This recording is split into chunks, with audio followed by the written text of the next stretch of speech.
All the gold fields of California are getting a deep stirring right now, I guarantee it. The gold is a-moving. It's redepositing, it's being torn down, it's washing out of places. The beaches are being washed anew. The rock hounding beds are all being torn up and redistributed. We got a fresh slate. Welcome back to the quest for treasure. We're at a little farm that I helped rebuild after a fire. And I believe, I found square nails here and stuff when I was working, and of course in rebuilding, I didn't hunt it. I didn't think to hunt it, but it had been brought up to me by the owners, and so I think we're going to take a poke around. I think this would be a good day to give you some tips on what I've learned about just some things with metal detecting, because I keep getting asked questions by certain people, and wanted to be able to remember to tell you what I've learned. I am not an expert. There are people who do wonderful videos out there all the time, all over YouTube, that have so many more years hunting experience for me. I'm on year 1.5 of serious metal detecting. But anyhow, without any further ado, I'm getting out of the vehicle. I have my Garrett AT Pro, so it's all terrain. That's why I like to run with that, so I can go in and out of water and everything, not worry about the rain. Proportionate audio, meaning it's got modes here, and it's basically about the sound. The Pro on there, it's proportionate audio. So in Pro mode, the sounds are proportionate to the size or the depth. So they'll be not just low to high tones, but louder, making the sensation in your mind of a bigger tone or a smaller tone or deeper down. So it's proportionate audio. So that's how I understand it, Okay, this is how I run in. I'm in Pro mode. Custom. Custom is just like on your stereo, your equalizer. So think of these modes as your equalizer, and you know how you set your bass and your treble and all that. So it's a lot like that. These are presets, and this is your custom. These presets, every time you're turning on and off, they're going to go back to their factory setting. This custom, however you adjust it with your different adjustment buttons, it's going to remember that every time. So it's your custom setting, just like on your equalizer, your stereo. When you turn it on, it'll be just the way you wanted it, or a preset radio station. So that's your preset, that's theirs. You can adjust all of them. And on the AT Pro, when I switch modes here with the mode button, that's why I run with Garrett. I like the size of the display, the information it gives me, and the options. And they left you with good old-fashioned buttons. All, that's how I am. I'm a very drag and drop type of person. So I want to be able to still have a switch or something that represents the most important actions, which is what they provide. So I like that too. So I'm just, I have mode right here, bam. Coins has some, these are notched out, so meaning that it won't detect, it will discriminate or not read, not detect things that are where these missing bars are. This is zero discrimination, so it's all metal. Basically it's going to read everything in the ground. And then standard, which is again your customized thing. You can set it however you want. Coins, it's the same again. Certain targets are notched out, it's not going to read them. And then zero discrimination. Sensitivities right here, I'm going to put it custom pro. That's how I run. And for me, my custom is basically all metal, because you never know. There's good stuff all through there. And if I'm not relic hunting, then I leave my discrimination up to 30, meaning it's not going to read anything in the iron that would come up below there. And when you're in live motion, meaning you're getting targets and stuff, see the little bar that moves back and forth, so that's your target indicator, and it jumps around and lets you know where you're at, what it thinks you're reading. Okay, so enough of that. There's lots of videos. Garrett itself that has a YouTube site with tutorials and stuff. So don't, or whatever machine you're using, you know, if you're using MindLab, don't forget to check out Nugget Shooter, Bill Southern. He, before YouTube, did, you know, his whole life, but probably like 30 years of teaching people and hunting. And so with each brand, there's people that you can find on the internet and on YouTube that are have done great videos. They're constantly teaching every video. It's a great reason to watch. That's how I did it, is I would hunt a little and then, you know, take in as much as I could from everybody's videos on how to do it, and just watching them hunt. You just learn by watching, you know. It's an ancient part of our brain. And then I would go out and, you know, you'd be like, oh, I didn't know that. When dirt falls in the hole, it can hide the target. That must keep happening to me. And then I'd go out and make sure that all my holes were clean before I swung over it again. And yeah, less things disappeared. Start checking my shovel. Hey, every once in a while the target really was stuck to the shovel. It didn't disappear. Things like that. Okay. When I get out of the vehicle, after I have everything set, I have my sensitivity down a little bit because I was on a beach. I'm going to go ahead and turn it up here. I'm trying to get deep, but I don't want to go too far. If there's too many targets here, it'll make it sloppy, meaning that I won't be able to differentiate between things that are close together. I like to take a quarter, something, anything metal, you know, the little knots in your shoes if you have to, and I get out with my machine. Let me switch hands with the camera here. And the reason why I'm doing this is it's reality check, you know. It's the same reason you'd kick your tires or check your brakes. It's just so you know you're all good. So I like to swing over it. I'm like, okay, machine definitely reads it. It's especially at a beach or any place with heavy mineralization, after you had to adjust all your stuff, you're like, but I have the sensitivity down. Will it still read? You know, get out something, throw it on the ground, however many times you need to during a hunt, and assure yourself. I always have little metal brackets in my shoes there where the strings go through, so I go, okay, it's definitely reading. It's just a reality check. It makes you feel good. I suggest doing it for beginners. So the other thing is that you want your volume on your earphones to be set right where you're at. Okay, I played music without ear protection. Don't do it. I left about 30% hearing loss. That's why I mumble and everything else. So, you know, I got the Ozzy Osbourne disease. But,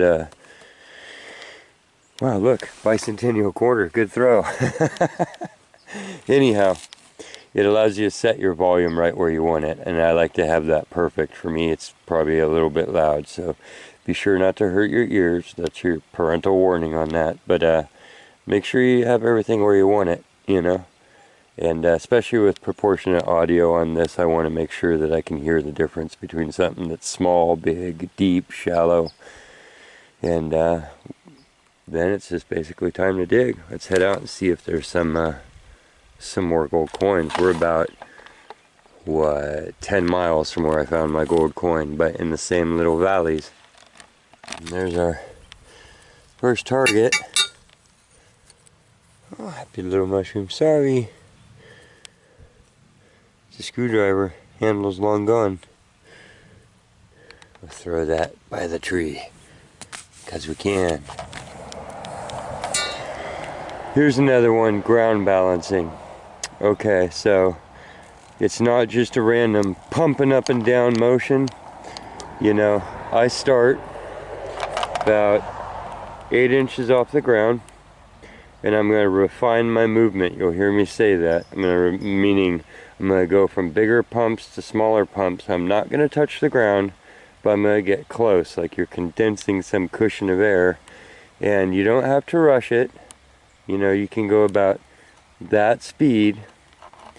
But what you want to do is actually focus and listen. And if you listen real carefully, you'll hear it quiet down. You'll hear it go whoa, and get used to the ground. When it's quiet and you're not touching the ground, it's ready. And you want to make sure that you get to a real clean patch of dirt first. And you want to be in the dirt that you're going to be prospecting, of course. So here's a live example. And I actually hover there for a second before I let off, and it just sits there quiet. There's no problem with that. You can look down at your dial while you still have the button depressed and see what it's reading. And so let's go find some more good stuff. Okay, we're kind of out in the animal pen, and you gotta understand, when I got here there was metal tin sheds that had burnt down all their wood, but the metal still screwed together. This was chaos zone, so I had to let it green up and turn into this before I could embrace it as something besides 4 inches of black burnt stuff, you know. That's what was under it all. One of the things. We'll see what else. Well, there could be something to this field. Look at that. I believe we have a square hem weight. So, you never know. That's I believe that's you know, I found a couple round ones. That looks a lot like a hem weight, maybe out of the farmer's jacket or something. They weren't just in dresses. Yeah, it's a little square lead. That's a hem weight from this site. That's a personal object. Okay, well, it is thick,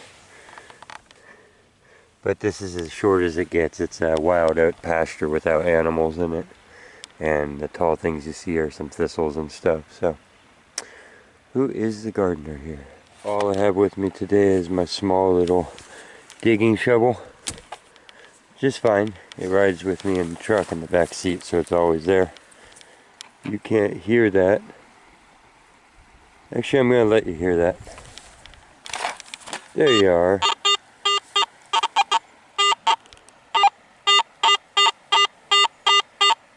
Now I've refined my motions down. I'm going for a wide swing where I was searching to where I heard it, to moving to smaller and smaller motions. That's how I can pinpoint it. Starting larger and moving.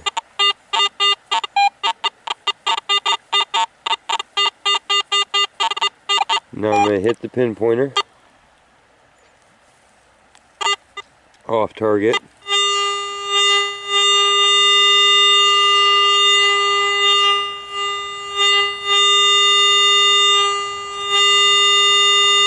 So we'll go ahead and kick it so we can remember where it is.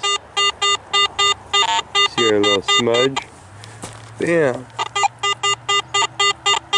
Okay, we're going to set down the Garrett and go a little bit wide here. Cue the camera. A little bit wide. Oh, look what we've popped out. There you go. Okay, I'll see you on the next one. Well, actually, hold that thought. And you pull this out and check your hole again.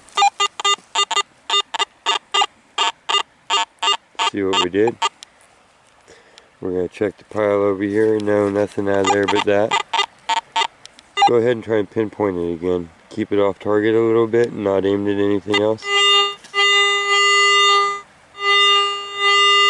Still something down there. It's reading just above the 30 mark where I have it discriminated, but it's jumping back and forth. We're in a big old ugly field, so I'm not doing plugs. We're just digging her up and patching it back afterwards.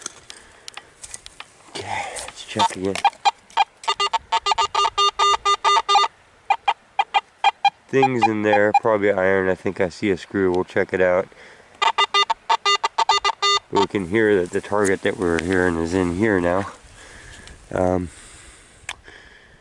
Big old threaded screw right there, and there's going to be a bunch of those. Here's an older threaded screw. Let's go ahead and check the pile. Well,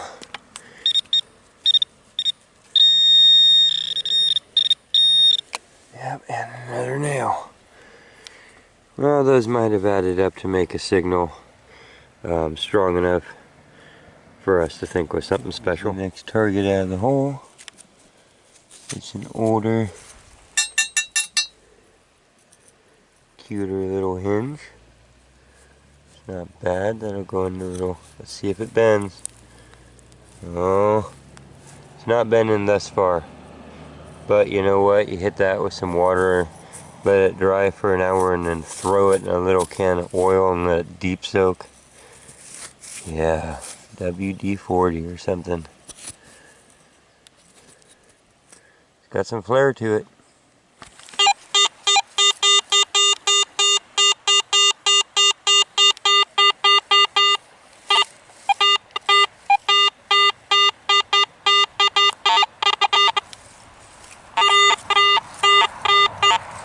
So I don't even need to pinpoint that one, and I'll keep my eye on the ball the whole time. If you don't scup it with your foot, at least keep your eye on it. Let's give this one some edges just so we don't have to deal with that much dirt when it does pop. Plus less dirt falls back in the hole. This is real sandy loam that the pioneers of the property, whoever they were, gathered out of the creek here, you can tell. And built up probably with livestock. Oh, is it still in the hole or are we out of the hole? First thing to check. We're out of the hole. Now it says that.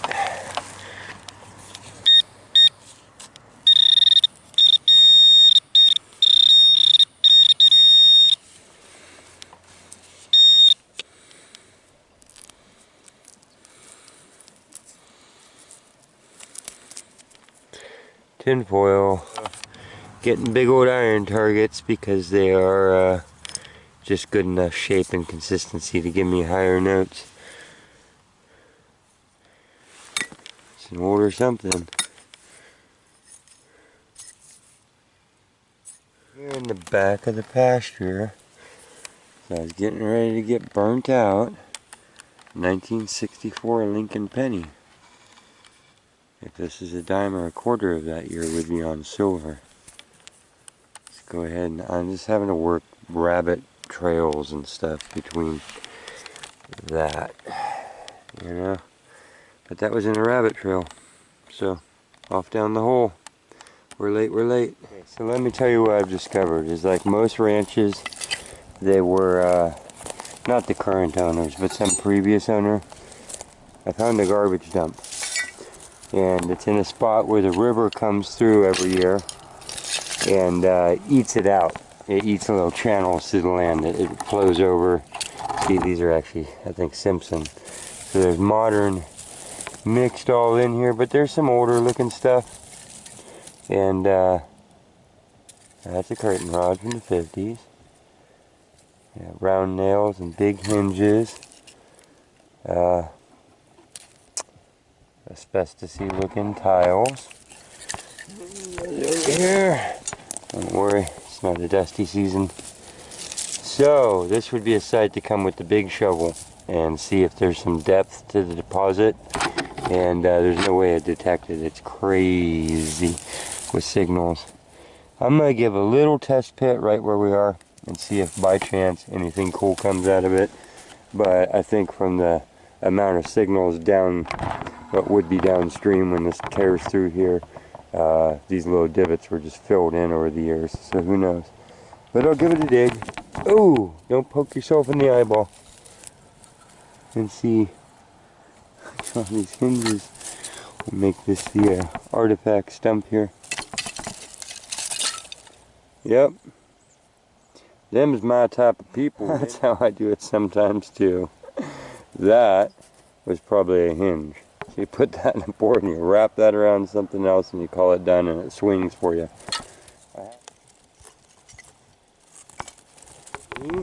Some older stuff coming out of here.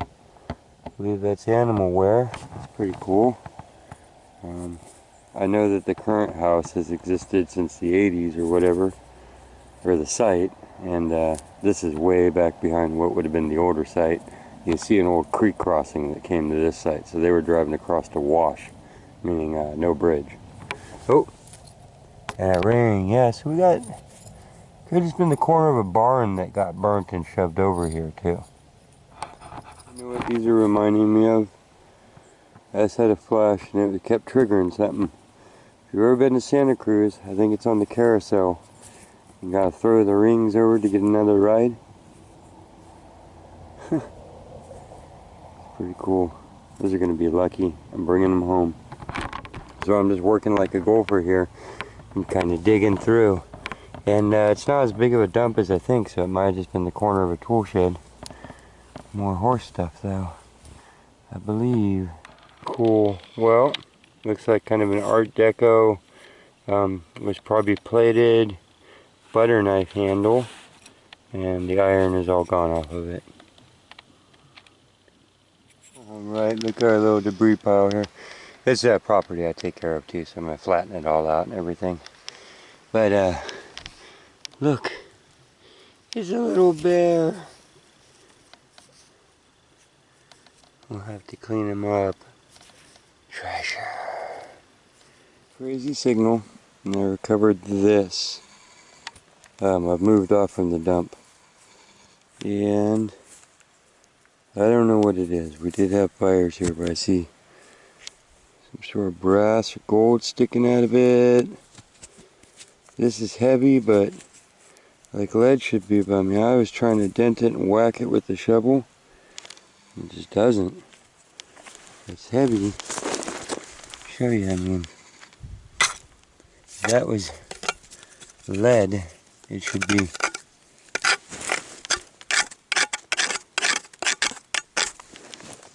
And it's just barely denting it. And then the things sticking out of it are kind of mysterious too. What are you? Hi. Nice hawks. They call those duck hawks. It's a new one. So you gotta shave the front and just leave it hawked up in the back, coming off the back of your head. Sorry, I know you're not ducks. Might be ducks. Gotta be careful these days. Okay, here's a little cleanup for that hunt. Found a lot of horse stuff. So much that I think we're dealing with an entire barn. In so many different sizes and styles. See how the holes are actually different. Lots of cool older little drawer pulls, hinges. This actually probably goes up there. This I don't think is silver, you know, very light, but early aluminum. I think it's a big old hair clip. Kind of goes along with our personal items, like this hem weight. Pretty cool. And oh, you know, kind of vintage looking silver plate, long gone, knife handle. And this is one of our coolest buckles. It's frozen in place. I don't know if it was they burnt it or the fires that went through here real bad.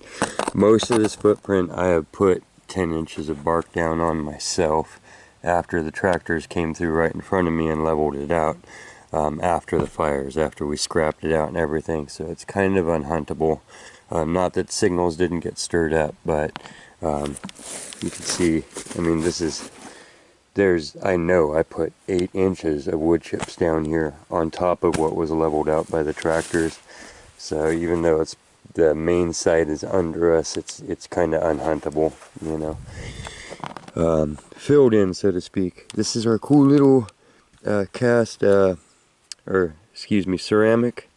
There's its vent hole so that the inside can get cooked and the gases, I guess, don't build up and crack it. I forget why we did that. It's been a long time since ceramics class, but I know you gotta vent them. Some cool, this must have been aluminum, but it just came out shiny. So, I like those. That's good, whatever, scrap metal, right? And scrap metal. This is not lead, but upon cleaning up the stuff, those also aren't gold jewelry sticking out of there. It's looking like electronic stuff, so I'm imagining this could be solder, pewter, anything that would be in a tool shed. Or a big old silver spoon. So we'll throw those pieces. It's looking a lot like electronic goo, you know. And a little thin piece of maybe brass cooking ware, something thin enough for me to call vintage. And I call vintage, you know, 1900s to 1930s. And we're going to move into classic in the late 30s and 40s. And current I'm going to call 77, which is when I was born, to whenever. But, okay, so Thank you for joining me on that one. Definitely more there. I'm saying that there's more there because there's a lot, but not all of it. So, sometime in the, well, it's still cool weather out here, we'll bring a big old rake or something and go through the area like mad people. And yeah, that's definitely, we're going to choose some of these choice pieces and make a little relic box. That's what I do with individual sites. And then put it away to curate it. Okay, and then the horse stuff that goes in the relic bucket to be cleaned up, repurposed. You know, if I think of another project, or you know, sometimes you're like, wait, if I clean one of those up, then you can use it. There's no, you know, don't be fooled by iron. You can scrub this down with a wire brush or a wire wheel on your electric grinder, and you can get this down to blue steel, and it's actually cool because it's old iron. Probably came out of the mills of Pennsylvania, or the mines of Pennsylvania, you know. And anyways, it cleans up. All this can clean up really nice and be reused, you know. Hang your wallet off of that puppy. Wait, that was the 90s. Okay, we'll see you next time. Thanks for joining me on the Quest for Treasure on the Quest for Details channel. Remember, like if you liked it. Don't if you don't. Subscribe if you would. Share if you have anybody to share it with. Help get it out there. And comment below if you have anything that you'd like to say. See you next time.